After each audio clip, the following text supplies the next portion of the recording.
Japan ದೇಶದಲ್ಲಿ ಒಂದು ವಿಚಿತ್ರವಾದಂಥ concept trend ಆಗ್ತಾ ಇದೆ. ಈ ಕಾನ್ಸೆಪ್ಟ್ ಏನಾದರೂ ನಮ್ಮ ಭಾರತಕ್ಕೆ ಬಂತು ಅಂದರೆ ಗಲ್ಲಿ ಗಲ್ಲಿಗಳಲ್ಲಿ ಮಹಾಭಾರತನೇ ಶುರು ಆಗುತ್ತೆ. ಭೂತಾನ್ ದೇಶಕ್ಕೆ ಪೆಟ್ರೋಲ್ನ ಎಕ್ಸ್ಪೋರ್ಟ್ ಮಾಡೋದು ನಮ್ಮ ಭಾರತನೇ. ಆದರೆ ಈ ಭೂತಾನ್ ದೇಶದಲ್ಲಿ 1 ಲೀಟರ್ ಪೆಟ್ರೋಲ್ ಬೆಲೆ ಜಸ್ಟ್ 66 ರೂಪಾಯಿ ಇದೆ. ಆದರೆ ನಮ್ಮ ದೇಶದಲ್ಲಿ 100 ರೂಪಾಯಿಗಿಂತ ಜಾಸ್ತಿನೇ ಇದೆ. ಆ್ಯಂಡ್ ಡೈಲಿ ನೀವು ಯೂಸ್ ಮಾಡುವಂಥ ಈ ಟೂತ್ ಪೇಸ್ಟ್ ಎಷ್ಟು ಡೇಂಜರಸ್ ಅಂತ ನಿಮ್ಗೆ ಗೊತ್ತಾ? ಆ್ಯಂಡ್ ಇದೇ ತರಹದ ಇನ್ನೆಷ್ಟೋ ಇಂಟ್ರೆಸ್ಟಿಂಗ್ ಫ್ಯಾಕ್ಟ್ಸ್ ಈ ವಿಡಿಯೋದಲ್ಲಿರುತ್ತೆ. So don't skip the video.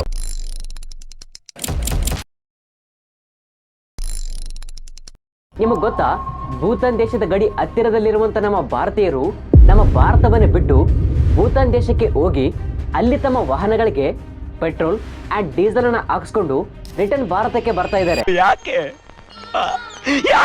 ಇದಕ್ಕೆ ಮೇನ್ ರೀಸನ್ ಏನು ಅಂತ ನಿಮ್ಗೆ ಗೊತ್ತಾ? ಈ ಭೂತಾನ್ ದೇಶದಲ್ಲಿ 1 ಲೀಟರ್ ಪೆಟ್ರೋಲ್ ಬೆಲೆ ಜಸ್ಟ್ 66 ರೂಪಾಯಿ ಅಷ್ಟೇ. ಆದರೆ ಇದೇ 1 ಲೀಟರ್ ಪೆಟ್ರೋಲ್ ಬೆಲೆ ನಮ್ಮ ದೇಶದಲ್ಲಿ 100 ರೂಪಾಯಿಗಿಂತ ಜಾಸ್ತಿನೇ ಇದೆ. ಆದರೆ ಇಲ್ಲಿ ಒಂದು ದರಿದ್ರ ಏನಪ್ಪಾ ಅಂದರೆ, ಈ ಭೂತಾನ್ ದೇಶಕ್ಕೆ ಪೆಟ್ರೋಲ್ನ ಎಕ್ಸ್ಪೋರ್ಟ್ ಮಾಡೋದು ನಮ್ಮ ಭಾರತನೇ. ಅಯ್ಯೋ, ಈ ಭೂತಾನ್ ದೇಶಕ್ಕೆ ಪೆಟ್ರೋಲ್ನ ಎಕ್ಸ್ಪೋರ್ಟ್ ಮಾಡೋದು ನಮ್ಮ ಭಾರತನ? ಹಾಗಾದರೆ ಈ ಭೂತಾನ್ ದೇಶದಲ್ಲಿ ಯಾಕೆ 1 ಲೀಟರ್ ಪೆಟ್ರೋಲ್ ಬೆಲೆ ಜಸ್ಟ್ 66 ರೂಪಾಯಿ ಇದೆ, ನಮ್ಮ ದೇಶದಲ್ಲಿ ಯಾಕೆ 100 ರೂಪಾಯಿಗಿಂತ ಜಾಸ್ತಿ ಇದೆ ಅಂತ ನಿಮ್ಮಲ್ಲಿ ತುಂಬ ಜನಕ್ಕೆ ಅನಿಸ್ತಾ ಇರ್ಬೋದು. ಇದಕ್ಕೆ ಮೇನ್ ರೀಸನ್ ಏನು ಅಂದರೆ ಹೈ ಲೆವೆಲ್ ಟ್ಯಾಕ್ಸಸ್. ಅಷ್ಟಕ್ಕೂ ನಮ್ಮ ಭಾರತದಲ್ಲಿ 1 ಲೀಟರ್ ಪೆಟ್ರೋಲ್ನ ಮೂಲ ಬೆಲೆ ಅಂದರೆ ಬೇಸ್ ಪ್ರೈಸ್ ಎಷ್ಟು ಅಂತ ನಿಮ್ಗೆ ಗೊತ್ತಾ? ಜಸ್ಟ್ 50 ರೂಪಾಯಿ ಅಷ್ಟೇ. ಹೌದು, 1 ಲೀಟರ್ ಪೆಟ್ರೋಲ್ನ ಮೂಲ ಬೆಲೆ ಜಸ್ಟ್ 50 ರೂಪಾಯಿ ಅಷ್ಟೇ. ಆದರೆ ಈ 1 ಲೀಟರ್ ಪೆಟ್ರೋಲ್ ಮೇಲೆ ಸೆಂಟ್ರಲ್ ಗೌರ್ಮೆಂಟ್ 20 ರೂಪಾಯಿ ಟ್ಯಾಕ್ಸನ್ನು ಹಾಕುತ್ತೆ. ಅದರ ಜೊತೆಗೆ ಸ್ಟೇಟ್ ಗೌರ್ಮೆಂಟ್ 30 ರೂಪಾಯಿ ಟ್ಯಾಕ್ಸನ್ನು ಹಾಕುತ್ತೆ. ಅದರ ಜೊತೆಗೆ ಆ ಬಂಕ್ ಓನರ್ಸ್ಗೆ 4 ರಿಂದ 5 ರೂಪಾಯಿ ಕಮಿಷನ್ ಹೋಗುತ್ತೆ. ಅಂದರೆ state government and central government ಸೇರಿ ಈ 1 ಲೀಟರ್ ಪೆಟ್ರೋಲ್ ಮೇಲೆ ಸರಿಸುಮಾರು 50 ರೂಪಾಯಿ ಟ್ಯಾಕ್ಸನ್ನು ಹಾಕ್ತಾ ಇದೆ. ಅಂದರೆ ನೀವು 1 ಲೀಟರ್ ಪೆಟ್ರೋಲ್ನ ಹಾಕ್ಸ್ಕೊಂಡ್ರೆ ಬರೀ ಗೌರ್ಮೆಂಟ್ಗೆ 50 ರೂಪಾಯಿ ಟ್ಯಾಕ್ಸನ್ನು ಕಟ್ಟಬೇಕು. ಆ ಪೆಟ್ರೋಲ್ನ ಮೂಲ ಬೆಲೆ ಜಸ್ಟ್ 50 ರೂಪಾಯಿ ಅಷ್ಟೇ. ಆದರೆ ನೀವು ಎಷ್ಟೇ ಟ್ಯಾಕ್ಸ್ ಕಟ್ಟಿದ್ರೂ ಕೂಡ ನಮ್ಮ ರಾಜ್ಯದ ರೋಡ್ಸ್ ಮಾತ್ರ ಹಿಂಗೇ ಇರೋದು, ಏನೂ ಚೇಂಜ್ ಆಗಲ್ಲ. ಆದರೆ ಭೂತಾನ್ ದೇಶದಲ್ಲಿ ನಮ್ಮ ದೇಶದ ಥರ ಹೈ ಲೆವೆಲ್ ಟ್ಯಾಕ್ಸಸ್ ಇರಲ್ಲ. ಇಲ್ಲಿ ಎಲ್ಲ ಟ್ಯಾಕ್ಸಸ್ ಸೇರಿನೇ 1 ಲೀಟರ್ ಪೆಟ್ರೋಲ್ ಬೆಲೆ ಜಸ್ಟ್ 66 ರೂಪಾಯಿ ಅಷ್ಟೇ. ಆ್ಯಂಡ್ ನಿಮಗೆ ನಮ್ಮ ದೇಶದಲ್ಲಿ 1 ಲೀಟರ್ ಪೆಟ್ರೋಲ್ ಬೆಲೆ ಎಷ್ಟಿದ್ರೆ ಚೆನ್ನಾಗಿರುತ್ತೆ ಅಂತ ಅನಿಸುತ್ತೋ ಅದನ್ನು ಕೆಳಗಡೆ ಕಮೆಂಟ್ ಬಾಕ್ಸಲ್ಲಿ ಕಮೆಂಟ್ ಮಾಡಿ. ನೀವೆಲ್ಲ ನಿಮ್ಮ ಹಲ್ಲುಗಳು ತುಂಬ ಆರೋಗ್ಯವಾಗಿ ಇರಲಿ ಅನ್ನೋದಕ್ಕೋಸ್ಕರ ಡೈಲಿ ಬ್ರಷ್ ಮಾಡ್ತೀರಾ ಅಲ್ವಾ? ಆದರೆ ನೀವು ಯೂಸ್ ಮಾಡುವಂಥ ಆ ಟೂತ್ ಪೇಸ್ಟ್ ಎಷ್ಟು ಡೇಂಜರಸ್ ಅಂತ ನಿಮ್ಗೆ ಗೊತ್ತಾ? ಈ ಟೂತ್ ಪೇಸ್ಟ್ಗಳಲ್ಲಿ ತುಂಬ ತರಹದ ಕೆಮಿಕಲ್ಸನ್ನು ಆ್ಯಡ್ ಮಾಡ್ತಾರೆ. ಆದರೆ ಇದರಲ್ಲಿ ಮೇಯ್ನ್ ಆಗಿ ಟೈಟಾನಿಯಂ ಡೈಆಕ್ಸೈಡ್ ಅನ್ನೋ ಒಂದು ವರ್ಸ್ಟ್ ಕೆಮಿಕಲನ್ನು ಆ್ಯಡ್ ಮಾಡ್ತಾ ಇದ್ದಾರೆ.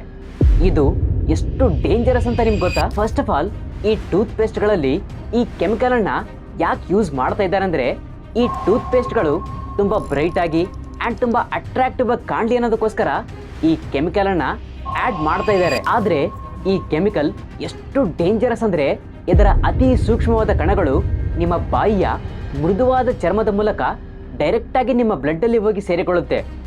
ಒನ್ಸ್ ಇದು ನಿಮ್ಮ ಬ್ಲಡ್ಡಲ್ಲಿ ಹೋಗಿ ಸೇರಿಕೊಂಡ ಮೇಲೆ ಇದು ನಿಮ್ಮ ಜೀವಕೋಶದ ಒಳಗಡೆ ಇರುವಂಥ DNA ಡ್ಯಾಮೇಜ್ ಮಾಡೋದಕ್ಕೆ ಸ್ಟಾರ್ಟ್ ಮಾಡುತ್ತೆ. ಇದು ಇದೇ ಥರ ಕಂಟಿನ್ಯೂ ಆದರೆ ಮುಂದೆ ನಿಮಗೆಲ್ಲ ಕ್ಯಾನ್ಸರ್ ಬರುವಂಥ ಚಾನ್ಸಸ್ ಕೂಡ ಇರುತ್ತೆ. ಆ್ಯಂಡ್ ಈ ಟೂತ್ ಪೇಸ್ಟ್ಗಳಲ್ಲಿ SLS ಅಂದರೆ ಸೋಡಿಯಂ ಲಾರೆಲ್ ಸಲ್ಫೇಟ್ ಅನ್ನೋ ಒಂದು ಕೆಮಿಕಲನ್ನು ಆ್ಯಡ್ ಮಾಡ್ತಾ ಇದ್ದಾರೆ. ಅಂದರೆ ಇದನ್ನು ನೊರೆ ಬರೋದಕ್ಕೋಸ್ಕರ ಯೂಸ್ ಮಾಡ್ತಾ ಇದ್ದಾರೆ. ಆದರೆ ಇದು ಎಷ್ಟು ಡೇಂಜರಸ್ ಅಂದರೆ, ನಾರ್ಮಲ್ ಆಗಿ ನಿಮ್ಮ ಬಾಯಿಯ ಲಾಲಾರಸದಲ್ಲಿ ಬ್ಯಾಕ್ಟೀರಿಯಾಗಳ ವಿರುದ್ಧ ಹೋರಾಡೋದಕ್ಕೆ ಕೆಲವು ಪ್ರೋಟೀನ್ಸ್ ಇರುತ್ತೆ. ಆದರೆ ಈ ಕೆಮಿಕಲ್ಸ್ ಅದೇ ಪ್ರೋಟೀನ್ಸನ್ನು ಡ್ಯಾಮೇಜ್ ಮಾಡಿ ಇಡೀ ನಿಮ್ಮ ಬಾಯಿಯ ರಕ್ಷಣಾ ವ್ಯವಸ್ಥೆಯನ್ನೇ ವೀಕ್ ಮಾಡುತ್ತೆ. ಆದರೆ ಇಲ್ಲಿ ಒಂದು ಶಾಕಿಂಗ್ ಮ್ಯಾಟರ್ ಏನು ಅಂದರೆ, ನಮ್ಮ ಭಾರತದಲ್ಲಿ ಮಾರಾಟ ಆಗ್ತಾ ಇರುವಂಥ ಆ್ಯಂಡ್ ಮೇನ್ ಬ್ರ್ಯಾಂಡ್ಸ್ ಆಗಿರುವಂತಹ ಕೋಲ್ಗೇಟ್, ಕ್ಲೋಸಪ್, ಪೆಪ್ಸೊಡೆಂಟ್ ಆ್ಯಂಡ್ ಸೆನ್ಸೊಡೈನ್ನಲ್ಲೂ ಕೂಡ ಈ ಎರಡೂ ಕೆಮಿಕಲ್ಸನ್ನು ಆ್ಯಡ್ ಮಾಡ್ತಾ ಇದ್ದಾರೆ. ಜಪಾನ್ ದೇಶದಲ್ಲಿ ಒಂದು ವಿಚಿತ್ರವಾದಂಥ ಕಾನ್ಸೆಪ್ಟ್ ಟ್ರೆಂಡ್ ಆಗ್ತಾ ಇದೆ. ಈ ಕಾನ್ಸೆಪ್ಟ್ ಏನಾದರೂ ನಮ್ಮ ಭಾರತಕ್ಕೆ ಬಂತು ಅಂದರೆ ಗಲ್ಲಿ ಗಲ್ಲಿಗಳಲ್ಲಿ ಮಹಾಭಾರತನೇ ಶುರು ಆಗುತ್ತೆ. ಆ ಕಾನ್ಸೆಪ್ಟ್ ಏನು ಅಂದರೆ ಜಪಾನ್ ದೇಶದಲ್ಲಿ ಮದುವೆ ಆದವರಿಗಂತಾನೆ ವಿಶೇಷವಾಗಿ ಡೇಟಿಂಗ್ ಆ್ಯಪ್ಸ್ ಶುರುವಾಗಿದ್ದಾವೆ. ಹೌದಾ? ಹೊಸ ವಿಷಯ.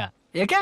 ಇವುಗಳ ಮೇನ್ ಉದ್ದೇಶ ಏನು ಅಂದರೆ ಮದುವೆ ಆದಂಥ ಹುಡುಗಿ ಆಗಲಿ ಅಥವಾ ಹುಡುಗ ಆಗಲಿ ಬೇರೆಯವರ ಜೊತೆಗೆ ಸೀಕ್ರೆಟ್ ಆಗಿ ರಿಲೇಶನ್ಶಿಪ್ ಅಲ್ಲಿ ಇರಲಿ ಅನ್ನೋದಕ್ಕೋಸ್ಕರ ಈ ಆ್ಯಪ್ಸ್ ಅನ್ನ ಡೆವಲಪ್ ಮಾಡಿದಾರಂತೆ. ಆ್ಯಂಡ್ ಈಗಾಗಲೇ ಈ ಜಪಾನ್ ದೇಶದಲ್ಲಿ ಲಕ್ಷಾಂತರ ಜನ ಈ ಆ್ಯಪ್ಸ್ ಅನ್ನ ಯೂಸ್ ಮಾಡ್ತಾ ಇದ್ದಾರಂತೆ. ಆ್ಯಂಡ್ ಈ ಆ್ಯಪ್ಸ್ ಅನ್ನ ಹೆಚ್ಚಾಗಿ ಸಿಕ್ಕಾಪಟ್ಟೆ ಕೆಲಸದ ಒತ್ತಡದಲ್ಲಿರುವಂಥ ಎಂಪ್ಲಾಯೀಸ್ ಆ್ಯಂಡ್ ಮದುವೆಯಾಗಿ ಯಾರು ಒಂಟಿತನವನ್ನ ಫೀಲ್ ಆಗ್ತಾ ಇದ್ದಾರೋ ಅವರು ಈ ಆ್ಯಪ್ಸ್ ಅನ್ನ ಜಾಸ್ತಿ ಯೂಸ್ ಮಾಡ್ತಾ ಇದ್ದಾರಂತೆ. ಆದರೆ ಈ ಆ್ಯಪ್ಸ್ ಅನ್ನ ಡೆವಲಪ್ ಮಾಡಿರುವಂಥ ಕಂಪನಿಗಳು ಏನು ಹೇಳ್ತಾ ಇದ್ದಾವೆ ಅಂದರೆ ಇಲ್ಲಿ ಯಾವುದೇ ತರಹದ ಫಿಸಿಕಲ್ ರಿಲೇಶನ್ಶಿಪ್ಗೆ ಜಾಗ ಇಲ್ಲ. ಇವುಗಳನ್ನ ಜಸ್ಟ್ ಮದುವೆ ಆದವರಿಗೆ ಅವರಿಗೆ ಬೇಜಾರಾದಾಗ ಅವರ ಕಷ್ಟ ಸುಖಗಳನ್ನ ಬೇರೆಯವ್ರ ಜೊತೆ ಹಂಚಿಕೊಳ್ಳಿ ಅನ್ನೋದಕ್ಕೋಸ್ಕರ ಈ ಆ್ಯಪ್ಸ್ ಅನ್ನ ಡೆವಲಪ್ ಮಾಡಿದೀವಿ ಅಂತ ಹೇಳ್ತಾ ಇದ್ದಾರೆ. ಆ್ಯಂಡ್ ಈ ಆ್ಯಪ್ಸ್ ಅಲ್ಲಿರುವಂಥ ಒಂದು ವಿಶೇಷವಾದ ಫ್ಯೂಚರ್ ಏನು ಅಂದರೆ ಇದರಲ್ಲಿ ಯಾರು ಸಿಕ್ಕಿ ಬೀಳಬಾರ್ದು ಅನ್ನೋದಕ್ಕೋಸ್ಕರ ಅವರ ಪ್ರೊಫೈಲ್ ಫೋಟೋ ಬ್ಲರ್ ಆಗುತ್ತಂತೆ. ಆ್ಯಂಡ್ ತಾವು ಚಾಟಿಂಗ್ ಮಾಡಿದಂಥ ಮೆಸೇಜಸ್ ಕೂಡ ಸೀಕ್ರೆಟ್ ಆಗಿ ಇರುತ್ತಂತೆ.